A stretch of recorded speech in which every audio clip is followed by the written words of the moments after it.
Hi everyone! Welcome back and happy Hearts Month! A few days ago, I was catching up with a friend online. She's a nurse from Caloocan. Tapos, tinutulungan ko siyang humanap ng potential pag-ibig. Pero parang may shortage yata sa mga possible love interests. So, anyway, napaisip tuloy ako kung ano na nga ba ang status ng supply at demand sa profession natin. Connect! So, yan muna ang magiging topic natin for today. And of course, if while watching this video may bigla kayong maisip na pwedeng i-recommend sa friend ko, eh di lagay nyo lang sa comment section.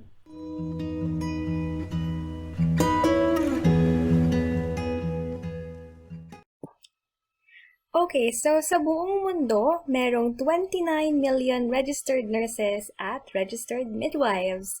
So yung number na yan, mas malaki pa yan sa buong population ng Australia, which is 25.6 million noong 2019 at saka mas maliit ng konti sa total population ng Malaysia, which is 32.7 million. O, diba? Nice to know. So what are our issues of concern? Number one is aging population, and number two is yung nursing workforce, or more specifically, the challenges within the nursing workforce. So in terms of numbers, ang USA may pinakamaraming population na over 65 years old. Noong 2011, ang number na yun was 41 million, and last year that number was 71 million. O diba, ang dami. And ang pinaka-challenge lang naman talaga ng aging population is they would have increasing need for healthcare services. Kasi ma-imagine mo, di ba, hindi lang naman iisa yung kanilang sakit or karamdaman. Chances are marami silang comorbidities. Okay? So next one is about the nursing workforce. Yung workforce natin, it's also aging along with its population. Tapos, meron pang mga ibang concerns na included dyan, but isa-isahin ko lang. So, dun sa aging workforce, ang meron tayong data is about United States ulit. Meron silang 3.9 million nurses noong 2019, tapos 1/3 nun ay over 50 years old. So you'll think about mga 1 million nurses over 50 years old. And ang challenge lang doon, according to the data, is in 10 to 15 years, they are more likely to retire. So syempre pa, may mga iba na maaaring magstay longer, kahit na over 65 years old na sila. And may mga iba naman na maaaring umalis sa profession when they're younger. But that's the data that we have. Tapos yung sunod is poor retention rate dahil sa nurses burnout. Alam naman natin na hindi madali mag-nurse. Mahirap siya physically, emotionally, mentally, financially. Diba? So maraming mga challenges. Tapos yung iba rin, majority kasi sa profession natin, diba, babae. So maaring nasa childbearing age sila. They will have some time off, for maternity leave. May mga iba naman na maaaring they go back to work but they'll cut back hours. And then again, there are others who might leave the profession altogether. Diba? Tapos, yung isa pang concern is violence in the healthcare. So, yung data na meron tayo around the world, 38% of nurses said that they've experienced some form of violence in their career. O diba? Yun talaga yung nakakalungkot sa lahat. Tapos, other factors is technology, marami ng pagbabago, administrative, at saka mga treatment modalities, at maaaring hindi lahat nakaka-keep up sa pagbabago na yon.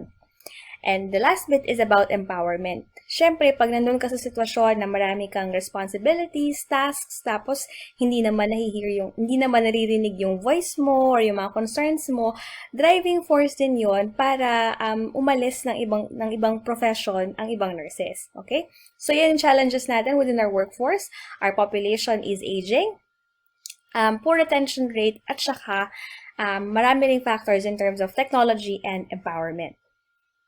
Okay, so next. So ito, isa lang tong table. This is a very busy slide, pero papakita ko lang sa inyo yung table na nurses needed by country and year, ano yung mga proposed actions at saka number adjusted compared to those proposed actions. So, ang meron akong information is from USA. So, ang sabi nila, by 2022, they would need 1.1 million nurses. Now, yung article na yon na nag-provide ng information na ito, hindi nila nilagay kung ano yung mga proposed action to address that. So, wala akong details for the adjusted number. But bigay ko sa inyo yung example ng Australia. So, from their 2014 data, sabi nila, by 2025, they would need 85,000 additional nurses, and by 2030, they would need 123,000. Pero ang plano nila, improve nursing student retention, improve employment rates, improve early career retention, hope and assume na magkaroon ng slowing down sa future economic growth para mag-slow din yung nursing demand. I think yung pang-apat, medyo it's more of a hope. Pero sabi nila, by doing these things, these proposed actions, yung need nila for nurses could decrease. So by 2025, they would need 39,000 nurses, and by 2030, they would need 45,000 nurses. And similarly, yung information from Canada noong 2007, ang prediction nila is by 2022, they would need 60,000 nurses. At syempre pa, meron din silang mga proposed action to address that. And by doing those things, sabi nila, by 2022, they could either decrease the need for nurses to 45,000 or reduce the overall shortage close to half. Yung data naman nito sa New Zealand, ang nahanap ko was from 2010, which showed 42,334 nurses. Tapos, 7,893 doon internationally qualified nurses, 50% from UK, 13.5% from the Philippines. Sabi rin, using the same data, 50% of nurses from 2010 will hit retirement age in 2035. Dito naman sa report ng BERL, noong 2013, they looked at the nursing workforce at saka yung future ng nursing workforce from 2010 to 2035. Tapos sabi nila, by 2035, ang population ng New Zealand will continue to grow and age. And if we stay on the same business model, ang supply ng nurses will only be met until 2020. Tapos mahihirapan na ito dahil sa population growth. Kaya naman sabi dun sa report, they would need 15,000 nurses. Dun sa reference list na ipapakita ko sa inyo later, maganda rin siguro silipin niyo yung mismong report para makita nyo kung ano yung mga modeling tools at four scenarios na ginamit dun sa BERL na study. Finally, yung last na datang nahanap ko was from March 2017 at sabi doon meron ng 52,711 practicing nurses dito sa New Zealand. 49,933 non-registered nurses. Inote ko nga lang pala, dun sa mismong report, sinabi nila doon na may mga variables din sila na hindi na-address. For example, yung period from 2020 to 2035, magkakaroon ng worldwide demand for nurses. So, hindi na ma-factor in kung ano ang magiging epekto nun sa New Zealand nurses supply. So, isipin nyo, if yung ibang mga internationally qualified nurses, kung will they find attractive to go to other countries like US, Canada, Australia, or UK? At saka, ano naman ang magiging epekto noon if yung mga New Zealand nurses consider going to Australia to meet the demand there? So, where to from here? Pag-usapan natin opportunities and consequences.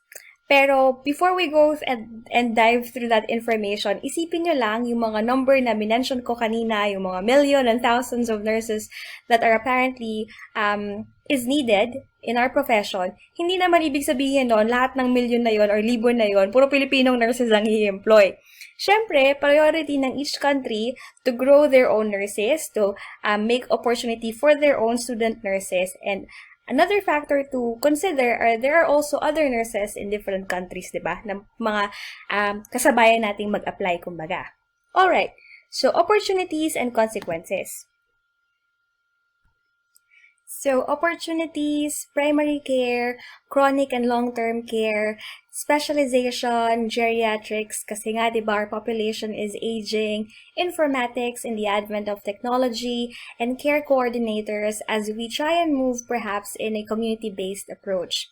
Tapos, for senior nursing roles, nabanggit lang dun sa data na nabasa ko about the need for nursing educators kasi nga we're trying to strengthen our and increase the number of our nursing students at maaaring maging koonti yung mga educator natin when some of our nurses do retire. Okay? Consequences naman, syempre pa, marami kasing challenges sa nursing profession, ano? Maaring marami tayong mabasa na nursing shortage, pero syempre pa, depende yon sa mismong country, kung ano yung politics nila, economy, at saka priorities. Maaari kasi na oo nga, merong demand for nursing, pero hindi naman nila fill up yung mga vacancy because of different reasons. So, ang consequence nun would be increased work strain, longer hours, heavier workload, fatigue injury, dissatisfaction, at saka workplace safety. So, my final thoughts for my viewers. Lahat ng information na to, ano naman para sa inyo? Siyempre pa, una sa lahat, if habang nanonood kayo ng video ko, may naisip na kayong i-recommend sa friend ko, di ba, huwag niyong kalimutan, ilagay niyo yun sa comment section, importante to. At pangalawa, yun nga, I think it'll be very important sa planning nyo, ng career nyo, at saka mga buhay-buhay, to know about the trends, kung ano yung mga prediction, para mas makaplano kayo mabuti. So, maaaring if you're in the Philippines and you've always wanted to work overseas, then you might try and do it in the next 2 to 3 years.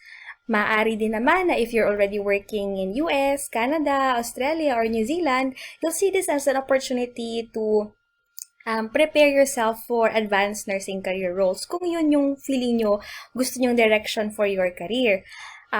Otherwise, maaaring isipin nyo na, I don't think I will be in the nursing profession in the next 5 years, tapos gusto nyong mag-retrain to go on a different profession, or baka naman gusto nyo na mag-start ng una nyong business, o diba?